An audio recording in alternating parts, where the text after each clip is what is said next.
Focus on the process and not the outcome, यानी कर्म करो फल की चिंता मत करो। हेलो एवरीवन, मैं हूं राहुल गुजराल। स्वागत करता हूं आपका Drishti Haryana civil services YouTube channel पर। एंड आई होप आप सब बहुत प्रिपेयर्ड होंगे, बिल्कुल रेडी होंगे एग्जाम के लिए। तो सर, आप क्या पढ़ाने वाले हो आज?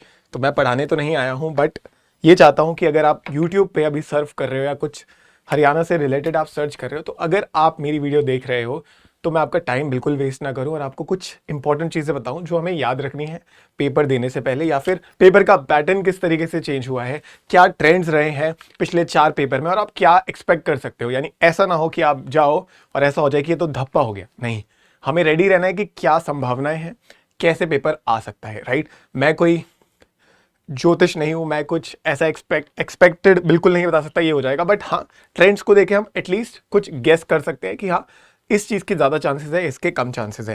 राइट, किस तरीके से पेपर बदला है, किस तरीके से एक नॉर्मल पेपर को आपने थोड़ा टफ बना दिया। राइट, कैसे चेंजेस आए, तो ये हम बात करेंगे इस वीडियो में। राइट, तो again welcome everyone to this class. Right, तो आज ठीक है, हमें पता है एक जनरल बात सबको पता है, जल्दी जल्दी।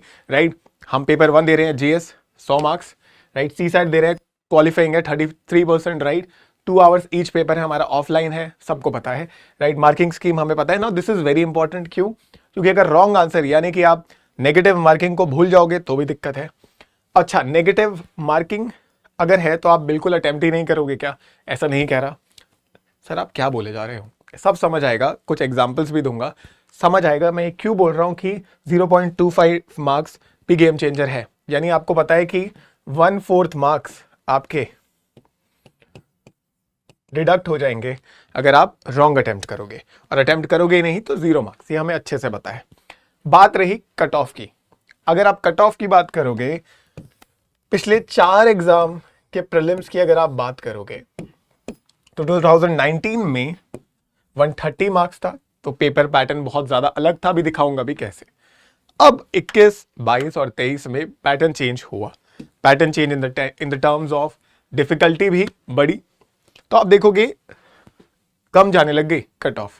सर, तो बहुत अच्छी बात है, अच्छी बात कह भी सकते हो, बट कट ऑफ कम कब जाती है? जब पेपर टफ हो। तो हाँ, पेपर टफ जरूर हुआ है और मैं आपको दिखाऊंगा भी ऐसा मैंने क्यों कहा। और टफ का मतलब यह है क्या कि हम कर ही नहीं सकते? नहीं, ये बिल्कुल भी नहीं है। 2021 में से, अब ये कोई ऑफिशियल डेटा नहीं है, पहले बता दूं, ये हम बच्चों का एवरेज लेकर, एस्पिरेंट्स का एवरेज लेकर एक अंदाजा लगाते हैं कि इसके अराउंड हमारी कट ऑफ गई थी। 21 में 70 मार्क्स थी हमारी एक्सपेक्टेड रेंज। अब 22 में 55 के अराउंड वाले लोगों ने भी मेंस दिया है, ठीक है, उन एस्पिरेंट्स ने। और 23 में कुछ बच्चे जिनके 45-46 आए थे, उन्होंने भी मेंस दिया है। यानी cut off was that low, इतनी कम कट ऑफ भी गई थी। नाउ रीजन क्या था? As I said, tough paper. Now sir, tough paper कैसे था? अब ये भी मैं आपको कुछ क्वेश्चंस दिखा के समझाना चाहता हूं, ठीक है। तो पहले हम कुछ क्वेश्चन देखते हैं, ठीक है। नाउ ये है, मुझे पता है थोड़ा ब्लर होगा, बट मैं आपके लिए पढ़ दूंगा। ब्लैक कॉटन मुद्रा को इस रूप में भी जाना जाता है, यानी कि black cotton soils are also known as. यानी डायरेक्ट क्वेश्चन था, बिल्कुल बिल्कुल डायरेक्ट क्वेश्चन पूछा कि ब्लैक कॉटन को और क्या बोलते हैं, ठीक है। कमेंट में आंसर बताओ बाय द वे, क्या अब ऐसा डायरेक्ट क्वेश्चन आने के चांसेस है? अब कम हो गए, ठीक है। ये है 2019 का क्वेश्चन, डायरेक्ट क्वेश्चन जब आया करते थे। राइट, ये भी देखो 2019 का क्वेश्चन है, जलियांवाला बाग मैसेकर कब हुआ था? ठीक है, जलियांवाला बाग में जो इंसिडेंट हुआ था वो कब हुआ था? अगेन डायरेक्ट क्वेश्चन, बिल्कुल डेट पता होनी चाहिए, बस आप कर लोगे, क्योंकि हिस्ट्री का क्वेश्चन मॉडर्न हिस्ट्री। पर अब कैसे क्वेश्चन आते हैं, अब कैसे आते हैं, अब ये भी दिखाता हूं। तो ये दोनों क्वेश्चन, ये वाला क्वेश्चन 2019 का है, ये वाला क्वेश्चन भी 2019 का है। अगर हम बात करें 2023 यानी हमारे आखिरी पेपर की, तो अब देखो कैसे क्वेश्चंस आते हैं। अब आते हैं ऐसे क्वेश्चंस। राइट, यानी कि आपको बताया कि फॉरेन पोर्टफोलियो इन्वेस्टमेंट के बारे में आप ये 3 पॉइंट पढ़ो, ठीक है। और आप बताओ कि इनमें से जो स्टेटमेंट दे रखी है उनमें से कितनी स्टेटमेंट सही है। क्या एक स्टेटमेंट ही सही है? क्या 2 स्टेटमेंट ही सही है या 3? यानी एलिमिनेशन भी नहीं कर सकते। आपको अच्छे से तीनों, जब आप फॉरेन पोर्टफोलियो इन्वेस्टमेंट को अच्छे से पढ़ोगे, वो भी इनफ नहीं है। फॉरेन पोर्टफोलियो इन्वेस्टमेंट को आपको करंट अफेयर के साथ लिंक भी करना पड़ेगा। आपको लिंक करना पड़ेगा कि फॉरेन पोर्टफोलियो इन्वेस्टमेंट, अगर मैं उस साल की बात करूं तो 2022-23 में कितनी जीडीपी के कंपैरिजन में कितनी थी, जीडीपी के कंपैरिजन में कितनी थी। तो यानी आप देख रहे हो इकोनॉमी के साथ करंट अफेयर जुड़ गया। तो एक मेजर चेंज मैं आपको समझाना चाहता हूं। पहले होता था कि आपने बुक पढ़ी, आपने कोई डेट पढ़ी या आपने इकोनॉमी का कंसेप्ट पढ़ा, डिमांड क्या होता है, फॉरेन एक्सचेंज क्या होता है, आपको आ गया समझ, पेपर कर दिया। अब ऐसा नहीं है, क्योंकि अगर आपने कुछ 3 साल पहले इकोनॉमी का कंसेप्ट पढ़ लिया, दैट इज नॉट इनफ। आपने पिछले साल का उसको करंट अफेयर से कैसे लिंक करा, ये ज्यादा इंपॉर्टेंट है, हाँ या ना। तो आप देख सकते हो इस तरीके का क्वेश्चन आया। ठीक है, एक और क्वेश्चन दिखाता हूं। अगर हिस्ट्री की बात करें तो आप देख सकते हो in 1676 Shivaji crowned himself formally at Rajgarh. यानी देख सकते हो शिवाजी राजगढ़ में औपचारिक रूप से सम्राट बने। यानी कि शिवाजी पे क्वेश्चन आया बट डायरेक्ट नहीं आया, कुछ स्टेटमेंट दी गई है शिवाजी के बारे में। The Karnataka expedition was last major expedition, यानी कि कर्नाटका में जो अभियान हुआ था वो शिवाजी द्वारा अंतिम बड़ा अभियान था, ये एक स्टेटमेंट दे दी। और 1678 में Shivaji campaigned against Karnataka and forced Qutub Shah to pay subsidy of 1 lakh huns. यानी यहां पे भी आप क्या कर रहे हो, एलिमिनेशन नहीं कर पाते। देखो एलिमिनेशन जरूरी है, बहुत सारे क्वेश्चन में कर भी पाओगे, बट इस तरीके के क्वेश्चन अगर प्रैक्टिस नहीं कर रहे हैं तो ध्यान दे लो, अभी भी बिल्कुल थोड़ा बहुत प्रैक्टिस करके जाना, यानी प्रिपेयर होकर जाना। ऐसे टाइप के क्वेश्चन आने के चांसेस हैं, राइट, कि जहां पे आपको तीनों स्टेटमेंट में श्योरिटी चाहिए कि तीनों सही है या नहीं, क्या 3 में से 2 ही सही है या 3 में से 1। यहां पे ये नहीं पूछ रहा कि 1 सही है, 3 सही है, 1 सही है, 2 सही है, नहीं, ये पूछ रहे कि कितनी नंबर ऑफ स्टेटमेंट सही है, कि 3 में से तीनों सही है क्या, 3 में से 2 सही है क्या, या 1 भी सही नहीं है क्या। सो इस तरीके से पेपर आने लग गया है, राइट। तो आप देख सकते हो कि एक अलग ही पैटर्न था, उससे लेकर अब वो यूपीएससी पैटर्न तक में आ गए हैं। तो उस तरीके का ही पेपर अब आपका आता है।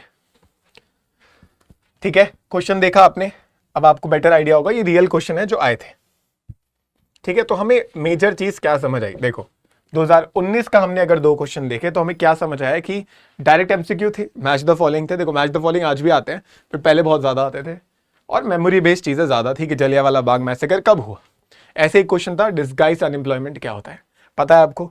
डिस्गाइज्ड अनएम्प्लॉयमेंट मतलब यानी कि आपको लग रहा है आप एम्प्लॉयड हो पर आप हो नहीं। जैसे मैं एक एग्जांपल देता हूं, ये एक लैंड है, ठीक है, यहाँ पे फार्मिंग हो रही है और यहाँ पे 5 लोगों की आवश्यकता है, यानी 5 लोगों की जरूरत है, बट काम 8 लोग कर रहे हैं।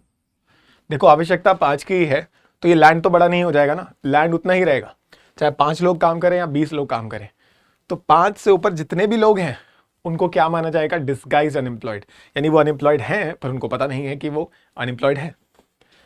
तो 2023 में हमें पता चला स्टेटमेंट बेस्ड क्वेश्चन बहुत आ रहे हैं, जैसे कि हमने शिवाजी वाला देखा, 3 स्टेटमेंट दी हुई हैं, इनमें से कौन सी सही है। ठीक है, ऐसे असर्शन रीजन वाले क्वेश्चन आ रहे हैं, यानी आपको एक असर्शन दे रखा होगा ए ऐसे करके और फिर उसका रीजन दे रखा होगा, फिर ऑप्शन होगा कि A is true and R is correct explanation of A. ठीक है, A is true but R is false, यानी ऐसे आपको बता रखा होगा। यहाँ पे भी एक स्टेटमेंट दी होगी और उस स्टेटमेंट का रीजन दे रखा होगा, तो आपको जानना होगा पहले क्या ये स्टेटमेंट सही है। अगर ये स्टेटमेंट सही है तो इस स्टेटमेंट का जो रीजन दिया गया है, उसका कारण दिया गया है, वो भी सही है कि नहीं।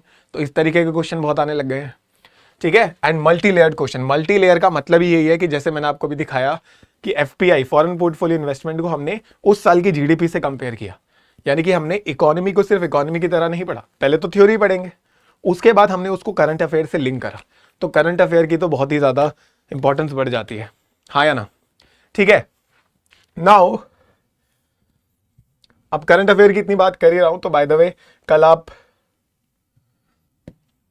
ये भी आप देख सकते हो, महा मैराथन है कल आपके लिए, 500+ एमसीक्यू सॉल्व है, कंप्लीट रिवीजन करंट अफेयर्स, और मोस्ट प्रोबेबली हमारा दावा भी है सर का कि क्वेश्चंस यहीं से आने की संभावनाएं बहुत है।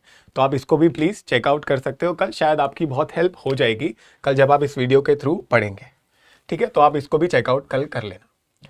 ठीक है, मैं कुछ नया पढ़ने को नहीं बोलूंगा, करंट अफेयर बिल्कुल पढ़ो, करंट अफेयर देखो, बट कुछ नया मत पढ़ना। अब जो आता है उसको सही से रिवाइज करो, करंट अफेयर बिल्कुल पढ़ लो, क्योंकि करंट अफेयर तो है ही वो चीज़ जो लिटरली न्यूज़ है आपकी, हर साल चेंज होती है। बट ये नहीं कि हिस्ट्री में कोई चीज़ छोड़ी थी वो आप पढ़ने लग जाओ, एक दिन पहले नहीं करना। ठीक है, यहां तक चीजें क्लियर हुई। अब आते हैं कि सब्जेक्ट वाइज मैंने कैटेगराइज करा है सारे पेपरों को देख के, 2019 का पेपर, 21, 22 और 23 का पेपर। यानी कि हमने क्या देखा, history and art and culture देखोगे ना तो हमेशा हाई या वेरी हाई रहा है। मैं कह रहा हूं आप किसी भी पीसीएस का एग्जाम देखो या आप यूपीएससी का देखो, हिस्ट्री की वेटेज होती है अच्छी खासी। तो आई होप आपने हिस्ट्री अच्छे से पढ़ी होगी। तो जब फाइनल रिवीजन करोगे बहुत फोकस करके करना हिस्ट्री पे, ठीक है। हिस्ट्री इज वेरी इंपॉर्टेंट, ठीक है, ठीक है। प्रोबेबली अगर बोलूँ आर्ट एंड कल्चर और एंशिएंट हिस्ट्री तो और ज्यादा वेटेज है उसकी, तो अगर और बाइफरकेट करके बताऊं तो history is highly asked. Second, geography environment को मैंने एक साथ लिखा है, 19 में ज्यादा नहीं थी, 21 में बढ़ी, तो यानी अब ज्योग्राफी की वेटेज भी बढ़ गई। यानी कि इन्वायरमेंट भी मैंने साथ में जोड़ लिया, यानी सस्टेनेबल डेवलपमेंट पे क्वेश्चन आ गया अगर, ठीक है, यूएन से रिलेटेड कुछ आ गया, हमारी कॉप पे क्वेश्चन आता था, कॉन्फ्रेंस ऑफ पार्टीज, राइट। तो इन पे क्वेश्चन आने के चांसेस हो जाते हैं। जैसे अब मैं स्ट्रेट की बात करूं, स्ट्रेट ऑफ हॉर्मुज चर्चा में है, उसके बारे में आपको पता होना चाहिए, तो इस पे भी हमें बहुत ज्यादा फोकस करना पड़ेगा। इसके बाद आती है आपकी साइंस। नाउ साइंस की वेटेज भी ज्यादा है और आपका मेन बुक हमेशा एनसीईआरटीज होती है, एनसीईआरटी पे आपका कोर होना चाहिए फोकस। पहले हाई, फिर वेरी हाई, फिर लो, बीच में लो हुई थी बट फिर से हाई, यानी साइंस को भी हाई मानो। So history, geography, science can not ignore at all.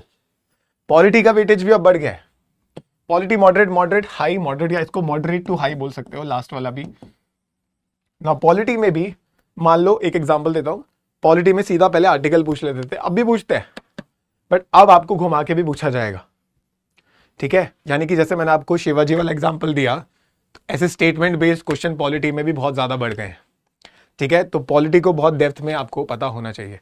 Then economy की बात करूं, अब इकोनॉमी में करंट अफेयर लिंकेज बहुत ही ज्यादा होने के चांस भी है, क्योंकि बजट इस साल का लिंक कर दिया आपने किसी इकोनॉमी कंसेप्ट से, इकोनॉमिक सर्वे कर दिया, तो ये चीजें बहुत जरूरी है, राइट। सो इकोनॉमी में special focus on current affairs.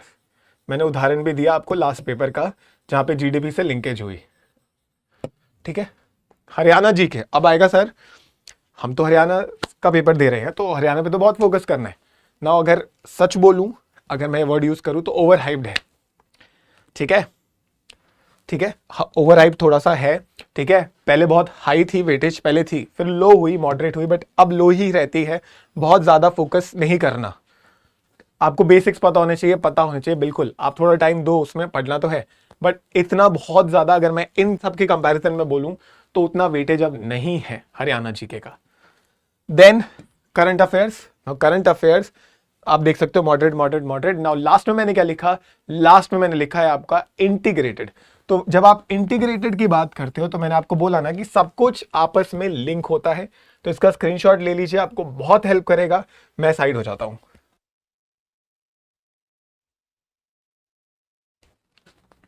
ठीक है। तो ये एक इंपॉर्टेंट स्लाइड है आपके लिए, प्लीज स्क्रीनशॉट ले लो, एक आपको आइडिया रहे पेपर देने से पहले, ठीक है। डन है। नाउ अब मैं आपको ना, अब रियल चेंज हुआ क्या है, सिलेबस तो वही है, यानी इकोनॉमी चेंज नहीं हो सकती, जो कंसेप्ट है वही है। हिस्ट्री, हिस्ट्री तो बिल्कुल हिस्ट्री है, राइट, मतलब सिलेबस सेम है, syllabus is same but the level of questions has increased, यानी किस तरीके से पूछा जा रहा है, लेवल क्या है, टाइप्स ऑफ क्वेश्चंस क्या है, इसलिए क्वेश्चन प्रैक्टिस ही बहुत ज्यादा आपकी मस्ट है कि आप क्वेश्चन प्रैक्टिस करके ही जाओ, ठीक है। Questions now test complete understanding not partial knowledge, यानी आपकी सिर्फ आधी अधूरी नॉलेज नहीं जाननी कि आपको डेट पता है कि नहीं, आपको पता होना चाहिए कि इस डेट पे एग्जैक्टली हुआ क्या था और क्या क्या उसकी बैक स्टोरी है, क्या उसकी आफ्टर स्टोरी है, यानी पहले क्या हुआ उसके बाद क्या हुआ, सब कुछ आपस में लिंक्ड होना चाहिए। आपको पूरी चीजें किस तरीके से हुई, पूरा कंसेप्ट आपको मालूम होना चाहिए क्रोनोलॉजी वाइज, सिर्फ रटना नहीं, ठीक है। One correct fact is not enough, वही मैं बोल रहा हूं, एक फैक्ट इनफ नहीं है, every statement must be correct. वही जो स्टेटमेंट बेस्ड क्वेश्चन है उसके बारे में बता रहा हूं। देखो एलिमिनेशन मैं क्यों नहीं बता रहा कि एलिमिनेट कर देना, वो आपको पहले से पता है और आप इतने टाइम से पढ़ रहे हो, आप प्रीलिम्स देने जा रहे हो, आपको पता है कि 1 and 3 ओनली, 2 and 3 ओनली, अगर 2 गलत है 2 को एलिमिनेट कर दो। ये मैं इसलिए नहीं बता रहा, मैं वो बता रहा हूं कि जो आप इग्नोर कर सकते हो ये मत करना, ठीक है। एलिमिनेशन जहां हो सकती है बिल्कुल करो, it will help you, but statement based वाले क्वेश्चन आने के चांसेस हैं कि जिसमें आपको तीनों स्टेटमेंट के बारे में, चारों स्टेटमेंट होने के बारे में श्योरिटी से पता होना चाहिए। Now topics are no longer asked in isolation, subjects are interconnected. सब सब्जेक्ट्स को आपस में इंटरकनेक्ट करके पूछा जाता है, जैसे कि ज्योग्राफी और इन्वायरमेंट को, इकोनॉमी, करंट अफेयर्स, ऐसे ही science and tech current affairs, so very important. And current affairs is not separate, हर सब्जेक्ट के साथ करंट अफेयर को जोड़ा जाता है। आर्टिकल आपका उससे रिलेटेड पूछ लेगा जो करंट अफेयर में चल रहा हो। यस और नो? नो कॉन्फिडेंस मोशन अगर पिछली बार ट्राई किया था अपोजिशन ने ताकि हमारे prime minister, honourable prime minister आके बात कर पाए, है ना, मतलब पार्लियामेंट में बुलाने के लिए, तो ये मैं क्यों उदाहरण दे रहा हूं कि वो न्यूज में था तो उसको भी पढ़ सकते हो। तो ऐसे हमें चीजों को लिंक करना है, ऐसे न्यूज से कनेक्ट करना है कि अच्छा पॉलिटी में मुझे उस पर भी फोकस करना है। Yes, so this is what, this is the real change in the HCS prelims exam. हाँ या ना? डन? ठीक है, नाउ आपके लिए क्या मतलब है इसका, अब थोड़ा ही इंग्लिश में बातें करते हैं। ठीक है, सिर्फ पढ़ने से काम नहीं चलेगा, समझना जरूरी है। हाँ या ना? ऊपर ऊपर से पढ़ाई करोगे तो क्वेश्चन गलत होंगे। कम अटेम्प्ट करो लेकिन सही करो। कम का मतलब बिल्कुल कम नहीं है, अभी मैंने बोला था एग्जाम्पल दूंगा। स्टेटमेंट बेस्ड क्वेश्चन की प्रैक्टिस बहुत जरूरी है। Statement based I really hope आपने किया होगा। ठीक है, नाउ अब मैं कुछ एग्जाम्पल की बात कर रहा था। ठीक है, जैसे कि, ठीक है, जैसे मान लो आपने 100 में से 85 क्वेश्चन करे, मैं बस एक एग्जांपल दे रहा हूं। आप कह रहे हो अब आपने 85 इस तरीके से करे, आप श्योर हो कि 70 सही होंगे, आपके 15 गलत। 70 सही है मतलब 70 मार्क्स माइनस 15 इंटू 0.25 यानी 3.75 ही कटेंगे, यानी 66.25 आपके मार्क्स आ गए। तो you're in a safe zone. ठीक है, ऐसे किसी ने 80 करे, 85 नहीं करे, 80 करे, 65 सही है, 15 गलत है फिर से, यानी 15 का हम गलती मान के चल रहे हैं कि ठीक है हमारी इतनी तैयारी थी कि हमने 80 में से कम 65 तो हमारे सही होंगे। तो कितने मार्क्स बन जाएंगे?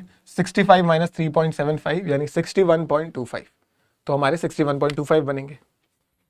तब भी सेफ जोन में हो। 60 70 is a safe zone, not a very safe zone. 61 मैं बॉर्डर लाइन बोलूंगा, 65 प्लस सेफ जोन मैं बोल सकता हूं अगर डिफिकल्ट पेपर हुआ। ठीक है, देन 85 क्वेश्चन, अगर 75 सही है, अगर आपको लग रहा है मैं मेरी एक्यूरेसी बहुत हाई है, आपने 75 करे, तो मैं आपको बोलूंगा कि 75 पे रुक जाना, 85 मत करना। अगर 75 आपने 75 77 करे और आप बहुत ही श्योर हो कि मैं गलत नहीं हूं, तो आप और अटेम्प्ट मत करना, क्योंकि 75 से ही आपको 75 मार्क्स मिल गए।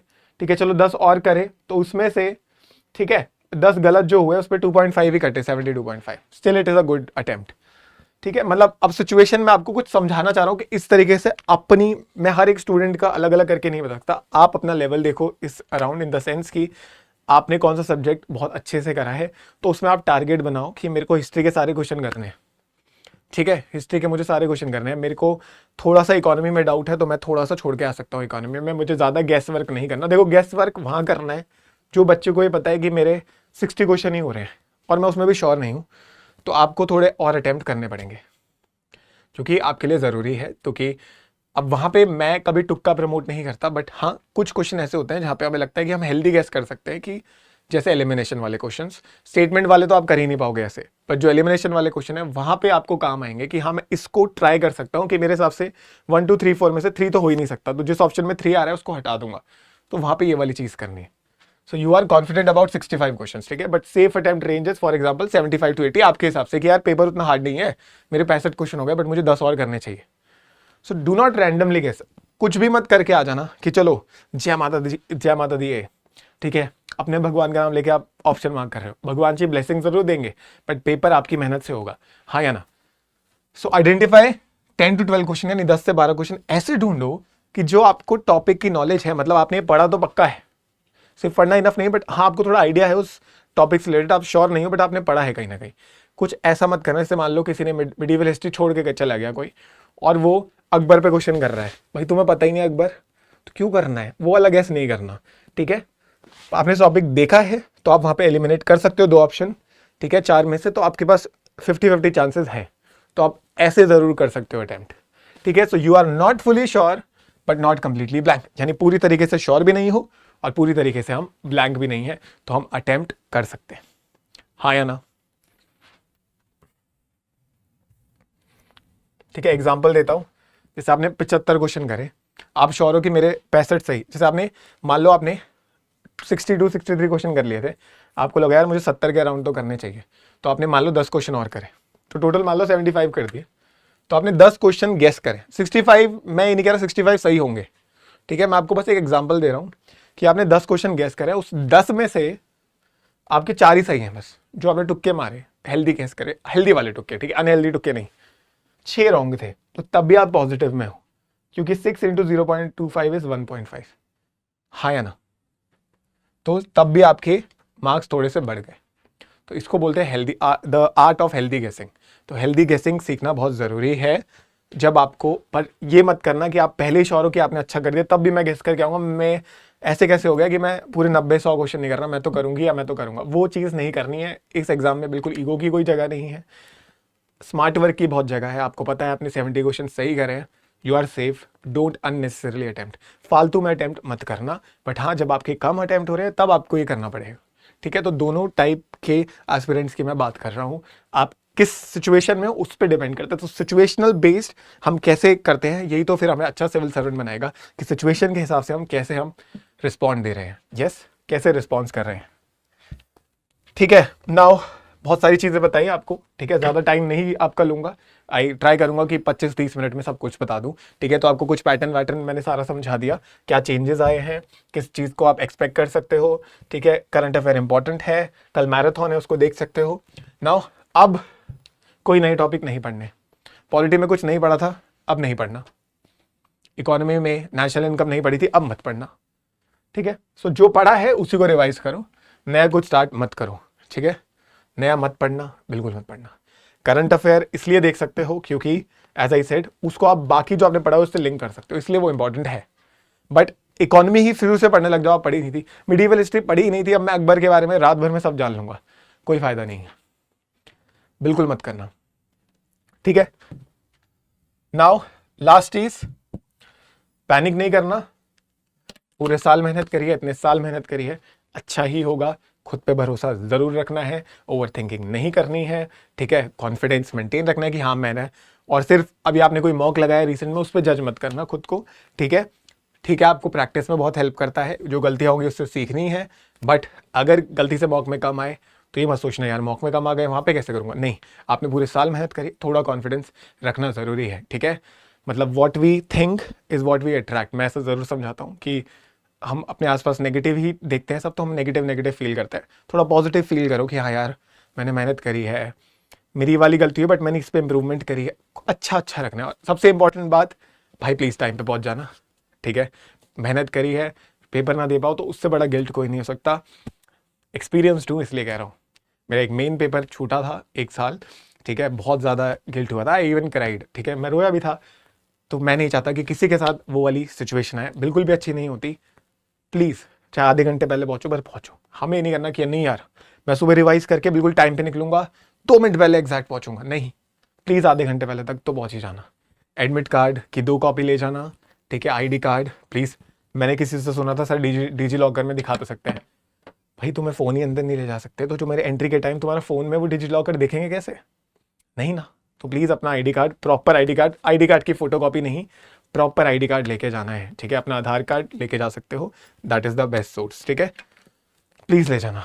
एडमिट कार्ड की 2 कॉपीज़, ठीक है? ब्लैक एंड वाइट भी चलेगी, कोई इशू नहीं है, ठीक है? कपड़े लूज पहन के जाना, ठीक है? फ्री फील होना।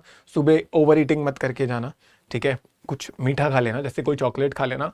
शुगर रश होती है सुबह सुबह, तो माइंड थोड़ा एक्टिवेट हो जाता है। ये नहीं कह रहा कि सब कुछ आपको पेपर जादू से हो जाएगा, नहीं। बस एक बता रहा हूँ आपको चीज़ कि जब आप शुगर खाते हो सुबह तो आपका ब्रेन स्पाइक करता है, ठीक है? शुगर जब स्पाइक करती है तो आपका ब्रेन थोड़ा एक्टिव हो जाता है। बस अगर आप नींद में हो तो एक्टिव हो जाएगा, तो हाँ चॉकलेट खा के जा सकते हो, ठीक है?